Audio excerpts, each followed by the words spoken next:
Bonjour à tous, bienvenue pour cette série de webinaires. Donc, c'est avec plaisir qu'on accueille en premier Catherine Berthaumieux.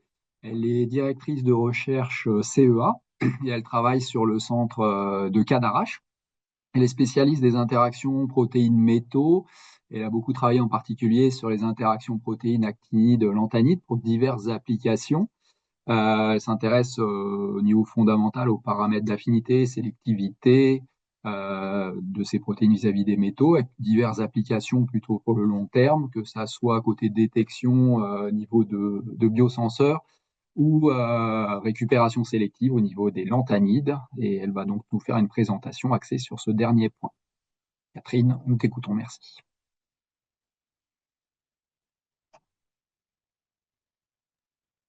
Bonjour à tous. Alors, je partage, je vérifie que tout va bien.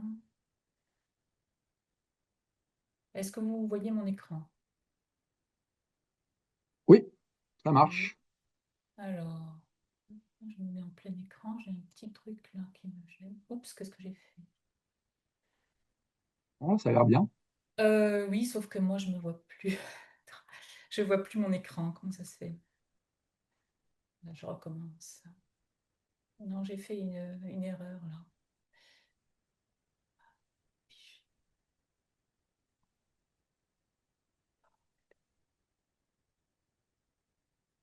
Je recommence pour moi parce que je... Voilà. Donc là, je suis en plein écran. Oui, oui. D'accord, je vais chercher le pointeur.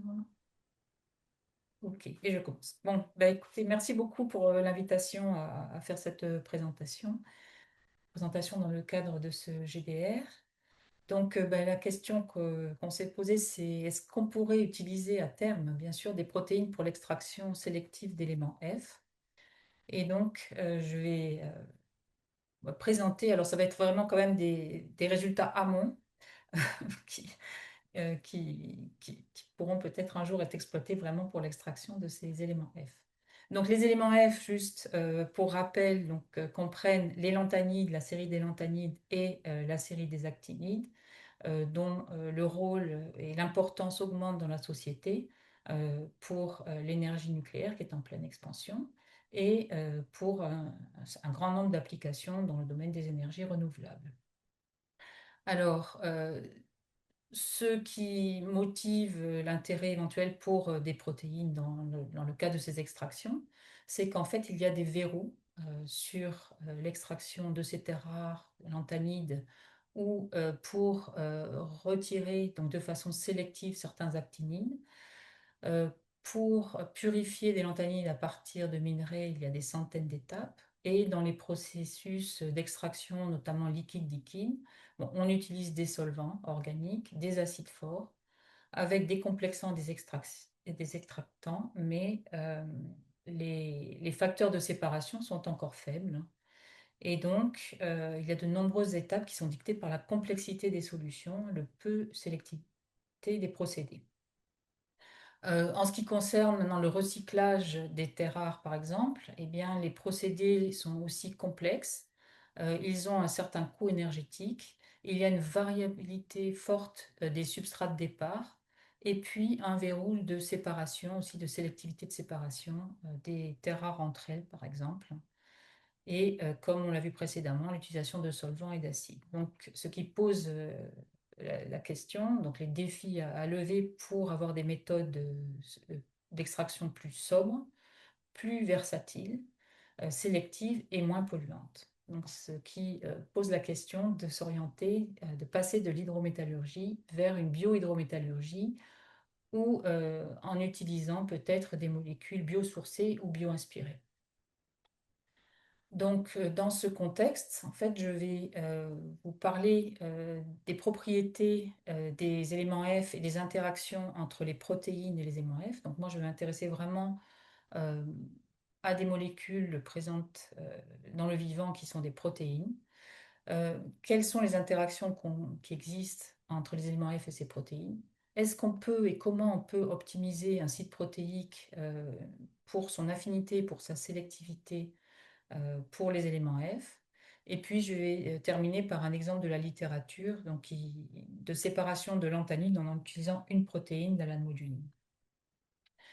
Donc, la particularité des éléments F, qui est importante en fait pour leur interaction avec le vivant, ce sont des acides de Lewis forts.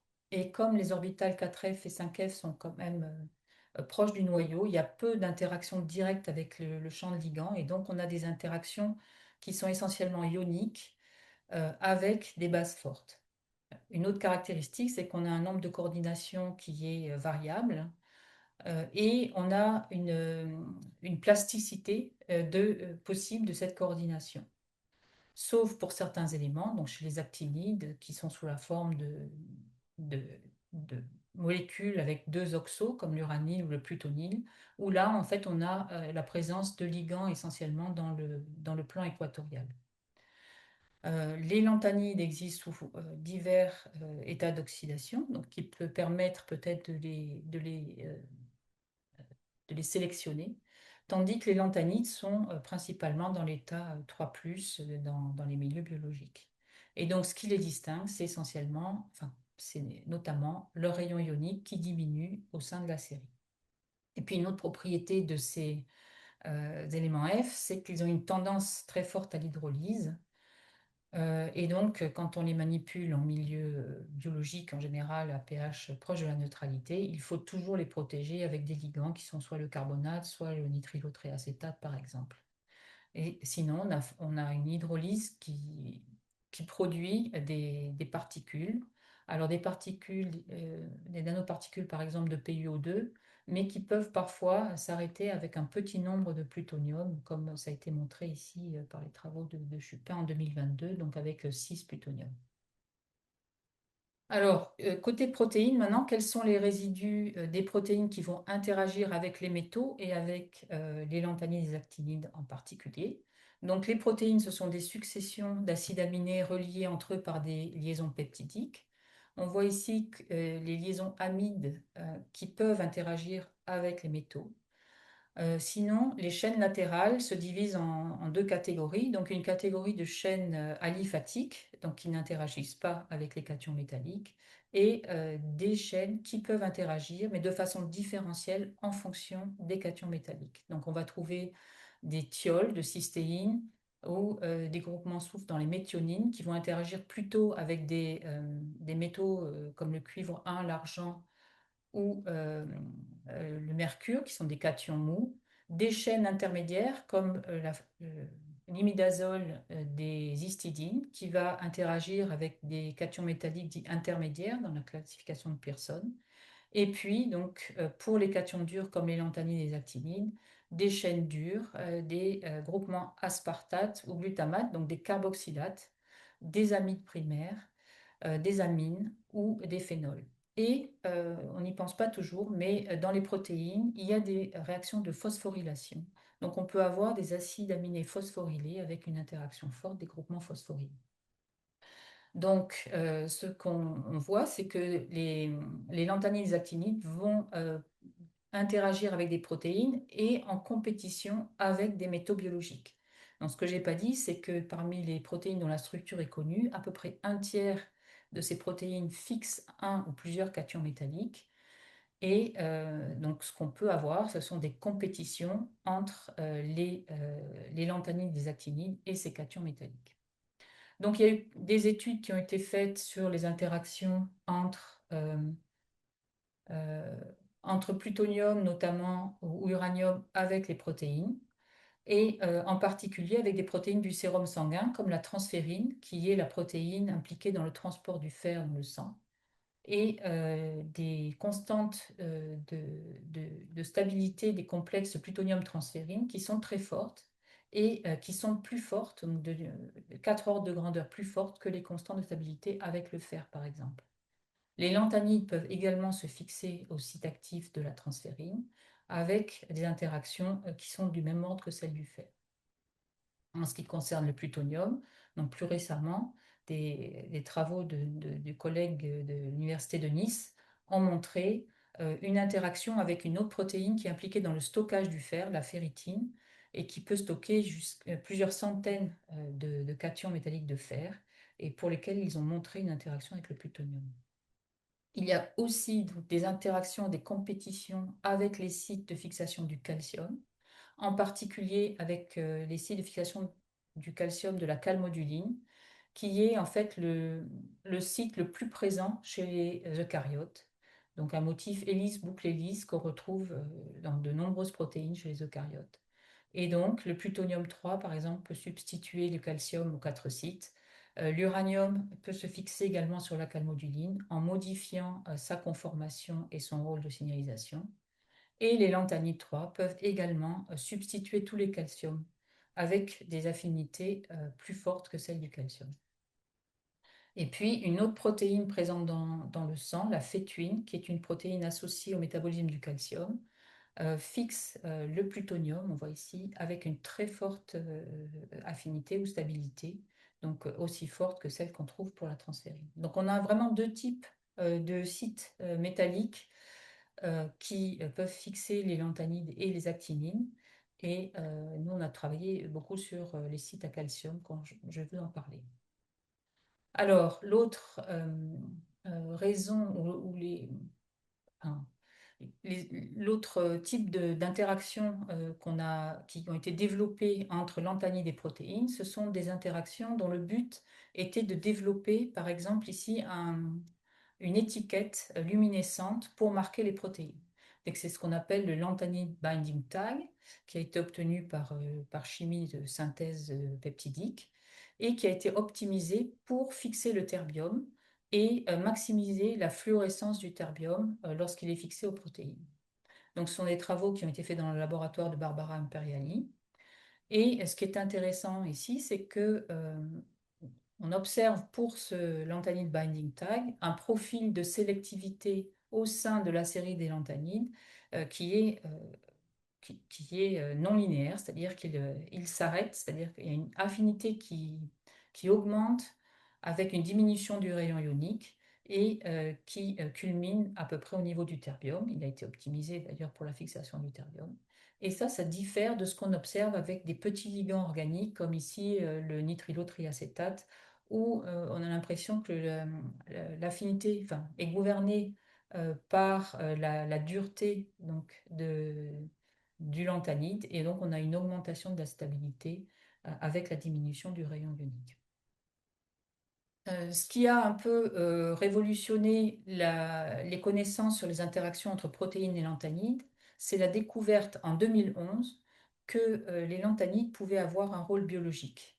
En effet, donc, des lanthanides, le cérium, a été identifié au site actif d'une enzyme, une méthanol déshydrogénase, dans une bactérie radiotolérante, Methylobacterium radiotolerans.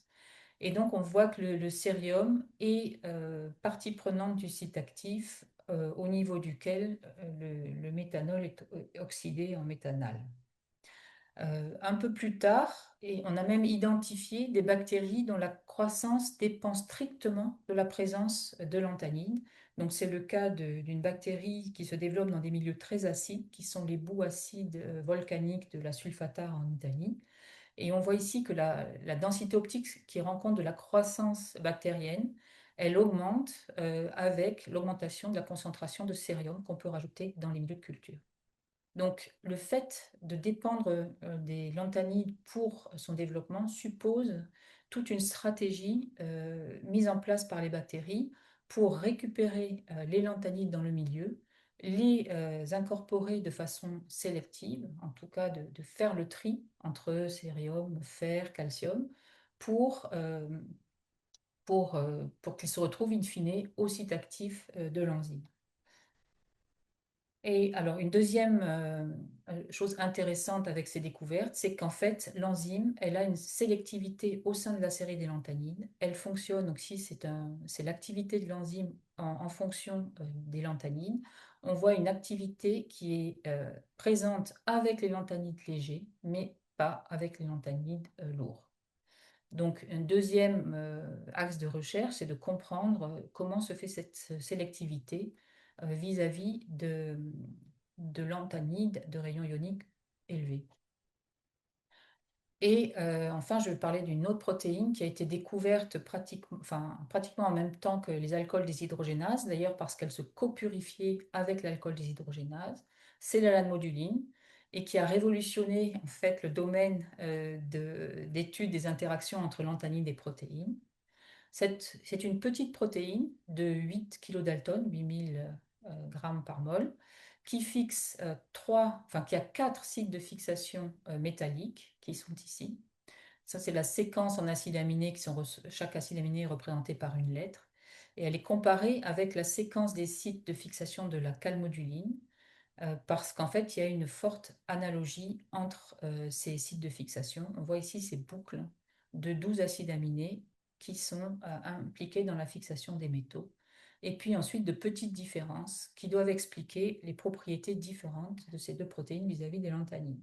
En particulier, avec la lamoduline, en fait, on a une protéine qui est complètement déstructurée en absence de métal, qui se structure, comme on voit avec ces courbes de dichroïsme circulaire, lorsqu'on ajoute des lanthanides, et une mesure ici de la fixation des lanthanides avec une forte coopérativité et un facteur de dissociation moyen des sites dans le domaine de la picomolaire, du picomolaire.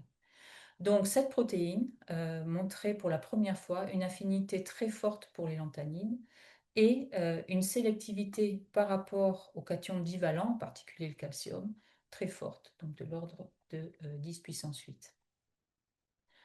Alors, ce qui est aussi intéressant avec cette protéine, c'est que de nouveau, on a comment dire, un profil de sélectivité au sein des lanthanides qui est différent de ce qu'on avait vu jusqu'à présent.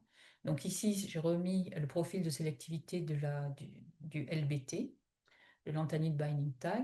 Et ici, on voit le profil de sélectivité des lanmodulines. Alors, des lanmodulines, parce que la première, ici en noir, a une sélectivité assez faible dans la série. Et une seconde a été identifiée donc en exploitant la biodiversité de ces protéines. Donc, elle a été identifiée chez une bactérie qui colonise des bourgeons. Dans le cas de cette protéine, en fait, ce qu'ils ont pu montrer, c'est que la sélectivité entre le néodyme ici et le dysprosium, donc en terre rare légère et terre rare lourde, était non pas due vraiment à la structure du site de fixation, mais à une interaction protéine-protéine qui dépend du rayon ionique et qui stabilise en fait la boucle pour accommoder des lanthanides de fort rayon ionique. Voilà, donc ces propriétés d'interaction lanthanide-protéine montrent on peut avoir des patterns, des profils qui sont différents de ceux qu'on peut obtenir avec des petites molécules organiques. Et en plus que quand on compare ici un mutant, enfin deux protéines différentes, on a des modulations fines des sites actifs et des contraintes structurales sur les sites métalliques qui modifient ces propriétés. Donc on peut obtenir une grande variété de géométrie et de types de ligands, ce qui nous fait penser qu'on doit pouvoir, ça doit permettre de, de dessiner des sites sélectifs pour un métal donné, même dans la série des actinines ou des lanthanines où c'est un peu plus complexe. Alors, ça passe pas. Voilà. Donc là, c'est un peu le panorama un petit panorama de ce qu'on trouve dans la littérature. Et maintenant, je vais vous parler de travaux qu'on fait nous, justement, pour essayer de comprendre quels sont les déterminants de la sélectivité ou de l'affinité des sites protéiques pour les éléments F, parce que bon, ça nous permettrait de développer une ingénierie spécifique pour ces éléments. Donc là, je vais illustrer les travaux avec l'étude de différents aspects. Donc, l'effet du type de ligand phosphoryle versus carboxylate sur l'affinité, par exemple. Euh, Qu'est-ce qu'on peut optimiser en optimisant la structure autour du site et quel peut être le rôle de la coopérativité de fixation, parce que c'est un des paramètres dont on pense qu'il pourrait être déterminant pour la sélectivité et l'affinité et puis un effet de la charge de la boucle sur l'affinité. Donc, nous, on travaille en fait sur un domaine de la calmoduline. C'est le domaine N-terminal, donc en gros, c'est la moitié de la protéine qui a deux sites de fixation du calcium et pour lequel on travaille sur un seul site ou éventuellement sur deux sites. Et donc, ce qu'on essaye, c'est de comprendre comment on va moduler les propriétés de fixation pour le calcium et par exemple pour l'uranium en modulant ces acides aminés. Donc là, on a testé l'introduction d'un groupement phosphoryle, un ligand fort, mais aussi la suppression de deux acides aminés dans la boucle. Pour le plutonium, en collaboration avec des collègues du Lila, Marcoule, on a étudié l'effet d'ajouter un ligand fort, un glutamate ici, sur l'affinité. On a également analysé l'effet de la modification de deux acides aminés qui ne sont pas impliqués dans la coordination, mais quel peut être le rôle quand on introduit des chaînes aliphatiques, donc peut-être pour exclure en fait l'eau dans ce site de fixation. Donc voilà le type de résultats qu'on peut obtenir. Donc là, on a remplacé un ligand, donc un alcool qui stabilise une molécule d'eau, par un groupement phosphoryle dans le site de la calmoduline. Et on suit l'affinité pour l'uranium en suivant la fluorescence d'un résidu aromatique, la tyrosine ici. Et on voit que lorsqu'on rajoute, donc cette fluorescence, elle est quenchée par l'ajout d'uranium. Et on voit qu'en rajoutant un groupement phosphoryle, ce phénomène se produit beaucoup plus tôt. Ce qui correspond à une stabilité ici. Donc, les biologistes, on parle de constante de dissociation. Donc, voilà. Donc, on augmente l'affinité, on diminue la constante de dissociation protéine-uranium par un facteur, plus d'un facteur, un facteur 1,5, on va dire, APH7. Et en spectroscopie infrarouge, on a pu montrer que le groupement phosphorylé était déprotoné APH7 et qu'il était impliqué dans la coordination d'uranium. Donc, on peut effectivement augmenter sensiblement l'affinité pour l'uranium tout en conservant la même affinité pour le calcium, donc en augmentant la sélectivité.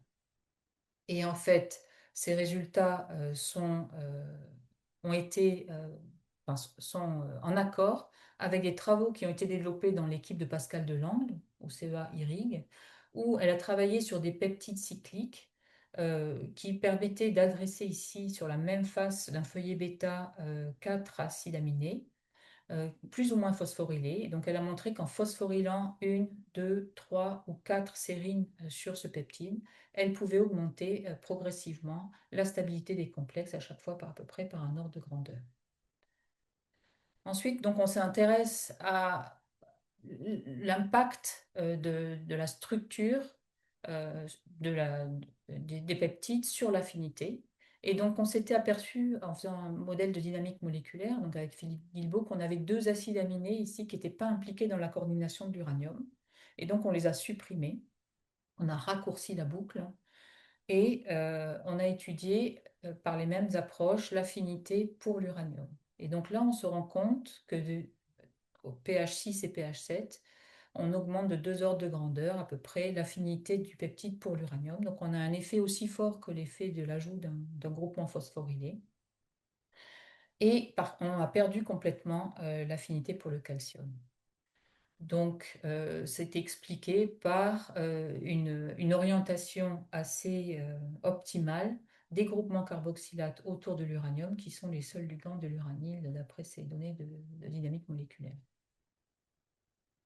Donc, ensuite, on s'est posé la question de est-ce qu'on va être capable, est-ce qu'il faut utiliser toute la protéine pour avoir ces propriétés-là, ou est-ce qu'on peut obtenir les mêmes propriétés avec un peptide plus court? Et donc, ça, c'est important si on vise des approches d'extraction, parce que ben, la matrice doit être quand même efficace.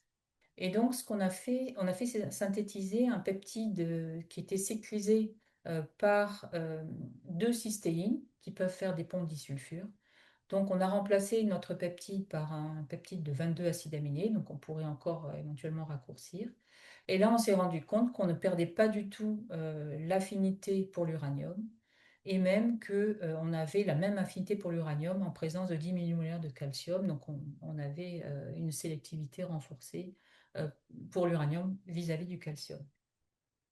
Et donc, ça correspondrait à une capacité de fixation théorique de 104 mg d'uranium par gramme de ce peptide.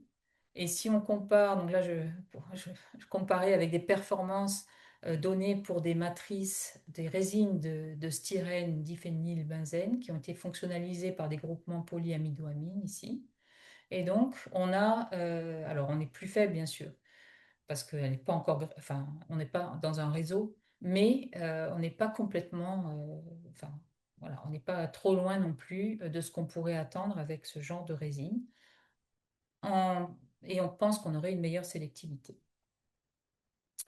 Voilà, on a aussi testé les effets de coopérativité, puisque je vous ai montré que pour la lamoduline, la coopérativité entre deux protéines était importante. Là, nous, on aimerait savoir si la coopérativité au sein d'une même protéine pourrait être intéressante. C'est quand même plus simple à gérer. Et on a fait ça sur, la fixation de l'uranium avec le site 1 phosphorylé dont je vous ai parlé tout à l'heure et le site 2 actif pour la fixation de l'uranium.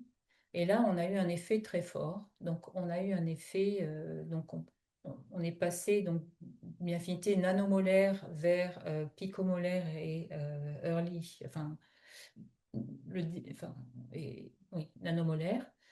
Et en fait, ce qu'on observe ici, c'est pas forcément un effet direct de la phosphorylation, parce que les modèles de dynamique moléculaire montrent une interaction faible, sans doute, avec le groupement phosphoryle, avec les deux sites.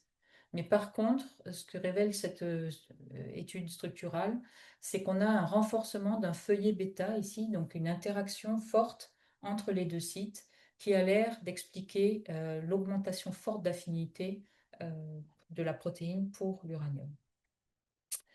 Donc, si on résume par exemple ces données, ben, on voit qu'on peut moduler assez facilement l'affinité pour l'uranium en passant d'un log de K de 7,6 jusqu'à 11 et qu'on retrouve ce genre d'affinité et d'échelle d'affinité dans le vivant ou dans des peptides euh, cyclisés simples, donc ici tétraphosphorylés développés dans l'équipe de Pascal Delange. Alors, on a utilisé le même genre d'approche pour regarder si on pouvait moduler l'affinité pour d'autres actinides comme le plutonium. Donc, c'est des travaux qui sont faits en collaboration avec l'équipe de Laurence Berton donc, à l'ISEC au Lila. Et donc ici, on a modulé, donc on a ajouté un glutamate, on a modulé la nature des acides aminés à cette position-là de la boucle. Et on a obtenu des affinités très fortes pour l'uranium, pour le plutonium, aussi fortes que ce qu'on observe pour les sites à fer. Et là, on a pu dégager une tendance avec ces quatre variants qui montrent que la stabilité du complexe elle dépend de la charge de la boucle. Et on a vu un autre phénomène intéressant, c'est qu'en modulant ici la nature chimique des acides aminés dans cette boucle, on pouvait limiter ou pas l'accessibilité d'eau sur le site et réguler plus ou moins donc, la formation euh, de mini-clusters de plutonium. Et enfin, donc on a travaillé sur les lanthanides. Et ce qu'on a fait, c'est qu'on a inséré le lanthanide binding tag dont je vous ai parlé tout à l'heure dans le modèle ici de calmoduline. Et là, on a obtenu un profil de sélectivité qui est montré ici. Donc ça, c'est l'affinité de ce peptide pour les lanthanides en fonction du rayon ionique, qui est comparé pour cette calmoduline LBT avec le LBT initial. On voit qu'on a le même genre de sélectivité, mais par contre, on voit qu'on a gagné un facteur 100 à 1000 dans l'affinité. Donc ici, contrairement à ce qu'on a vu avec l'uranium, on a l'impression que la structure de la protéine autour du lanthanide est importante pour la stabilité des complexes. Et en fait, on est dans un domaine de stabilité qui s'approche de ce qu'on a observé pour la lamoduline. Voilà, donc je vais terminer maintenant, enfin, en parlant de comment utiliser ces protéines pour faire de l'extraction sélective. Donc, c'est des travaux qui ont été faits par les groupes de Matos, Cotruvo, donc aux États-Unis. Donc, c'est issu de cet article ici. Donc, ils ont immobilisé l'allanoduline par chimie clique sur des microbilles d'agarose et fait des colonnes. Alors, la colonne, elle fait 1 millilitre pour l'instant. Et ils ont testé donc, le chargement de la colonne avec un mélange de lantanide et l'élution en utilisant soit des acides dilués, donc à pH 2,5, ou des chélatants comme le citrate. Donc, ce qu'ils ont obtenu, c'est une très forte sélectivité euh, euh, vis-à-vis des ions comme le manganèse, pardon, le magnésium, l'aluminium, les divalents, donc calcium, cobalt, nickel et zinc. Ils ont également une bonne sélectivité vis-à-vis du citrate de fer. Et en optimisant donc, les méthodes d'élution notamment, ils arrivent à séparer des terres rares légères de terres rares lourdes. Donc, je l'ai détaillé ici. Donc en fait, alors ce que j'ai pas dit, mais c'est que cette protéine-là, elle fixe les métaux des pH 3 et probablement même des pH 2,5 à peu près. Donc elle est résistante à ces pH-là et elle est résistante aussi à un pH de 1, 1,5 qui est utilisé pour désorber les ions. Donc, ce qu'on voit ici, donc, c'est la mesure des terres rares qui sont éluées en fonction des volumes de colonne. Alors, on a une première phase de charge de la colonne à pH 3. Donc, c'est un mélange néodyme-dysprosium. Ensuite, on a une étape de lavage à pH 3 qui est suivie de deux phases d'élution. Donc, une première à pH 2,2 et puis une seconde ici à pH 1,7. Et donc, on voit que dès l'étape de 2,2, on désorbe le dysprosium qui est vraiment à 5% et un petit peu de néodyme, et qu'ensuite, à pH 1,7, on récupère essentiellement du néodyme avec une très forte pureté. Et c'est un processus montré ici en deux étapes, c'est-à-dire que cette fraction mélangée, elle est rechargée ici. Et après un lavage à pH 3, il y a de nouveau deux étapes d'élution, une à pH 2,1 et une à pH 1,7. Et cette fois-ci, ils arrivent à séparer le dysprosium du néodyme. Donc voilà, c'est vraiment ce qui est le plus avancé, je pense, en termes de séparation d'éléments F, ou en tout cas de lanthanides, en utilisant une protéine qui est la lamoduline. C'est une protéine qui est robuste et d'une façon générale, les protéines sont assez robustes. Donc, ils ont pu faire 10 cycles de chargement-déchargement, donc en passant de pH 3 à pH 1,5 sans perdre la capacité de l'enzyme. Ce qu'ils ont ensuite comparé, hein, ils ont comparé leur efficacité par rapport à d'autres procédés. Donc, en termes de pureté, par exemple, de dysprosium et de pourcentage de dysprosium récupéré et de pureté, ils ont des résultats ici. C'est leurs résultats qui sont comparables avec des résultats qui sont obtenus par différentes méthodes, mais qui utilisent par exemple des solvants comme le kérosène ou le benzène, ou qui peuvent parfois être limitées. Alors celle-ci, par exemple, implique une incubation à 200 degrés pour 5 jours. Donc, en se comparant aux procédés existants, ils ont vraiment un avantage de simplicité d'utilisation d'HCl peu concentré. Donc, voilà. Par contre, donc, ce qu'ils mettent évidemment en exergue ici, c'est qu'il faut qu'ils améliorent leur capacité de fixation pour pour passer à une échelle plus importante. Donc voilà.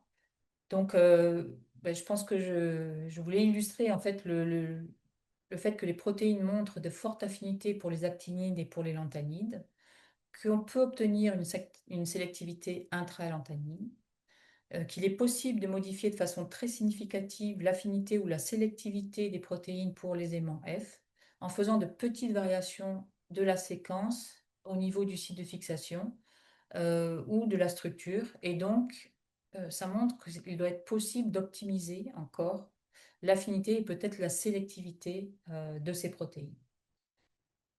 D'autre part, donc il existe des protéines qui ont été développées par des micro-organismes qui utilisent les terres rares pour leur métabolisme, qui présentent déjà une sélectivité originale, qui pourrait être exploitée pour l'extraction sélective et qui pourrait probablement être encore modulée.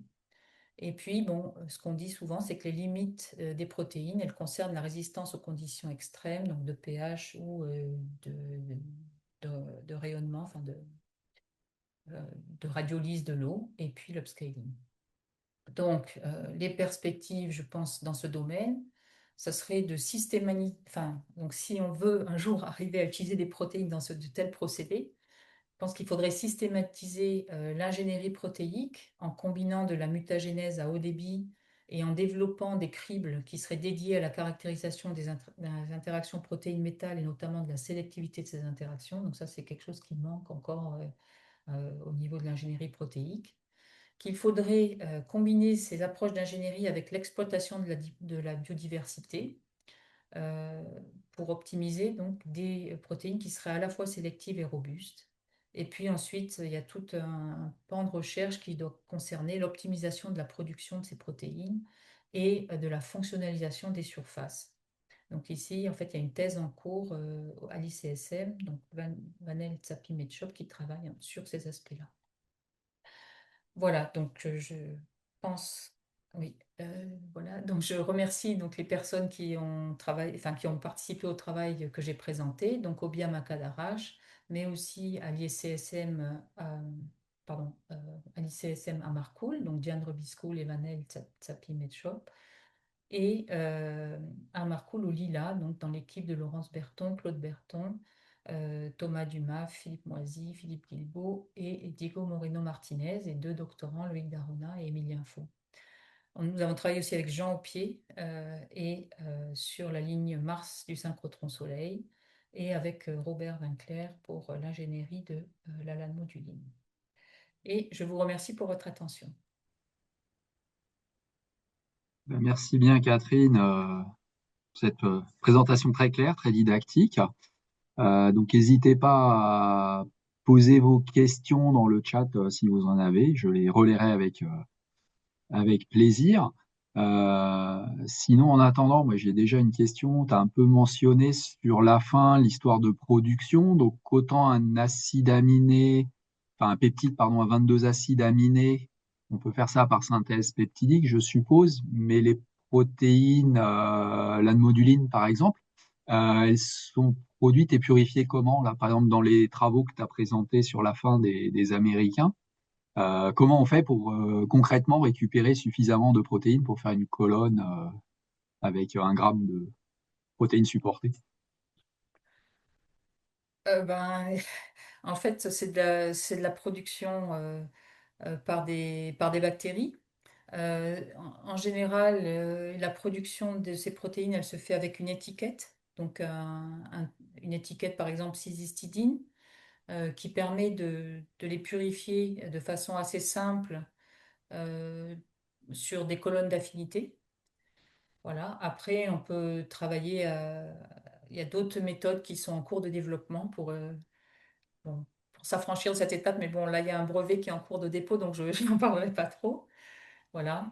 En tout cas, la production de protéines par des bactéries, c'est quelque chose qui se fait, enfin, qui peut être fait c'est pas un problème majeur en ce qui concerne l'upscale, tu vois. Je crois que le problème, c'est peut-être plutôt de fonctionnaliser les surfaces. Et donc, c'est là où il faut encore travailler et améliorer les choses. Enfin, comme je l'ai dit, l'exemple sur la moduline, c'était une colonne qui faisait 1 millilitre. Donc, Hmm. c'était vraiment à petite échelle pour l'instant. Oui, mais c'est déjà pas mal. Ah oui, voilà. Du coup, je vais enchaîner parce que pour l'instant, on n'a pas de questions dans le chat. Moi, j'avais une question sur sur la fin, c'était évoqué la limite un peu de pH, parce que ça, c'est quand même quelque chose d'assez courant. Quand on veut faire de la séparation, souvent, on se retrouve en milieu très acide. C'est quoi le pH extrême? Enfin, c'est quoi un peu les gammes de pH jusqu'auxquelles ces protéines, elles vont être stables ou en tout cas, leurs propriétés vont pas trop changer? Donc là, c'est vraiment ces pH 2, 3. Donc la calmoduline, on voit déjà, par exemple, en faisant de la fluorescence de l'uranium, on fixe l'uranium à pH 3. Ensuite, les pKa des groupements chimiques, ils sont quand même, enfin voilà, ils sont autour de 2, de 5. Donc si on descend en pH, enfin, on peut avoir un problème de structuration de la protéine, mais c'est pas vraiment le cas. En tout cas, bon, la lamoduline, c'est pas un problème même parce qu'elle est déstructurée, enfin, elle est pas du tout structurée en absence de fixation de métaux. Euh, mais voilà, c'est la force d'interaction qui risque d'être faible aussi, et peut-être avec les lanthanides. Mais c'est sûr que on est à 1 millimolaire, 10 millimolaires en protons, quoi. On n'est pas à pH 1 ou pH 0. Après, bon, enfin, ce que je pense aussi, c'est que si on s'intéresse à des procédés biosourcés ou bio-inspirés, il faut essayer de repenser le système de séparation. Je pense qu'il y a des... Il me semble que pour la séparation, par exemple, américium-curium, ça se fait parfois à des pH plus élevés. Donc, voilà. Ça ne sera pas adapté à toutes les situations, mais je pense qu'on peut penser à des systèmes où ça pourrait être utilisé. Pareil, enfin, les protéines, on ne pourra pas faire de l'extraction dans un solvant organique avec les protéines. Donc, ça serait plutôt de l'extraction en solution. Et, et du coup, c'était ma deuxième question. Est-ce qu'il faut forcément fixer ces protéines dans des colonnes, des choses comme ça? On peut pas avoir des opérations simplement en phase liquide. Je dis peut-être une bêtise, hein, mais Non, mais enfin, on pourrait simplement enfin, peut-être quand même en les mettant sur des billes, par exemple, sur des supports pour les récupérer plus facilement, je ne sais pas. Euh, Oui, mais même peut-être l'idée de Laurent, c'était que la protéine reste en phase aqueuse et que tu es ouais. en face à un système organique et que du coup, tu as une sélectivité qui soit menée à la fois par la protéine en phase aqueuse et à la fois par un extractant classique en phase organique, comme ça se fait déjà dans certains procédés de séparation américium-curium ou même de lanthanide. Parce que les meilleurs facteurs de sélectivité entre lanthanides consécutifs qui proviennent de la chimie se font par des systèmes où tu as deux molécules, une en phase organique et une en phase aqueuse. oui. Euh, le- la question c'est de savoir quel va être le comportement de la protéine à l'interface. Voilà. Oui. Donc, on Hmm. peut penser à inclure les protéines dans des micelles peut-être de lipides, mais enfin voilà, je ne sais pas du tout ce qui peut se passer à une interface solvant organique et liquide. Là, vraiment, pour l'instant, enfin, il faudrait utiliser des surfactants peut-être pour les protéger, mais j'ai pas regardé ça en fait. Je sais pas, je sais pas si c'est possible. Oui, après, il y a une question en attendant qui est un peu en lien finalement avec la manipulation des protéines. C'est sur la conservation des protéines produites. Donc, est-ce que les conditions de conservation pourraient représenter un frein pour une application industrielle? Alors, en fait, oui, la calmoduline sur laquelle on travaille, nous, on la déshydrate, donc enfin, on la garde sous forme de poudre et elle est robuste. Donc, il est tout à fait possible d'avoir des protéines qui sont robustes de ce point de vue-là. Je- voilà. Et la lamoduline, c'est une protéine qui a l'air également assez robuste. Alors, nous, on a travaillé sur trois lalmodulines différentes. dont certaines sont issues d'organismes radiorésistants, parce qu'on s'est dit que peut-être qu'il y avait quelque chose qui permettrait peut-être qu'elles résistent à la radiolyse. Et en fait, ces protéines-là ont des résistances euh, différentes en fonction du pH ou des conditions. Donc, ça fait partie des éléments qu'on pourrait cribler. Donc, en fonction des chaînes enfin, de la séquence de ces protéines, on peut vraiment aussi moduler leur résistance. D'ailleurs, je crois que je l'ai mis là, oui. Il y avait un fait marquant au CEA récemment, donc fin 2024, début 2025, où une équipe de Grenoble a travaillé sur des malades déshydrogénases, donc ce sont des enzymes anciennes, et ils ont montré qu'elles avaient une très forte résistance thermique et aussi une résistance supérieure aux irradiations gamma que des protéines d'organismes mésophiles plus actuels. Donc, ça veut dire que pour une même fonction, les séquences de ces protéines, les différences de séquences, leur confèrent des résistances accrues à des phénomènes comme la radiolyse ici ou comme la température. Donc, voilà, on peut, je pense, enfin, la résistance et la radiorésistance des protéines, c'est souvent opposé. Enfin, je- plus les protéines sont simples au niveau structural et moins je pense que c'est un problème. Et ensuite, il faut choisir la séquence de ces acides aminés pour identifier les acides aminés les moins réactifs, par exemple à la radiolyse de l'eau. Ok, merci. Alors, il y a une petite question sur le coût. Effectivement, en termes de coût, comment se positionne la méthode par rapport aux méthodes d'extraction traditionnelles? Donc, je suppose que on On n'en est est pas tellement encore à bon. l'évaluation technico-économique, mais Non, on n'en est pas encore là. Et c'est vrai qu'on n'a pas vraiment encore le réflexe. Euh, En fait, enfin, c'est difficile de comparer parce qu'on ne sait pas vraiment à quel système comparer pour le moment. Voilà. Mais en tout cas, le coût environnemental serait plus faible. oui. C'est- Mais j'ai Bon, pas après, d'autres c'est bien réponses plus concrètes. on est dans l'inspiration par la nature, hein. C'était les lignes, les lignes du webinaire, hein, donc, parce que là, il y a pas mal quand même d'idées de chimie de coordination aussi derrière. Tu nous as montré quand même pas mal de sélectivité assez impressionnante et justement modulation de la sélectivité. Je pense que ça peut aussi ouvrir des perspectives Oui, intéressantes pour les chimistes, hein. Après, essayer voilà, je de. pense effectivement, vous connaissez bien mieux les procédés, les limites, etc. Mais par contre, c'est vrai que ça peut donner des idées de molécules bioaspirées, par exemple,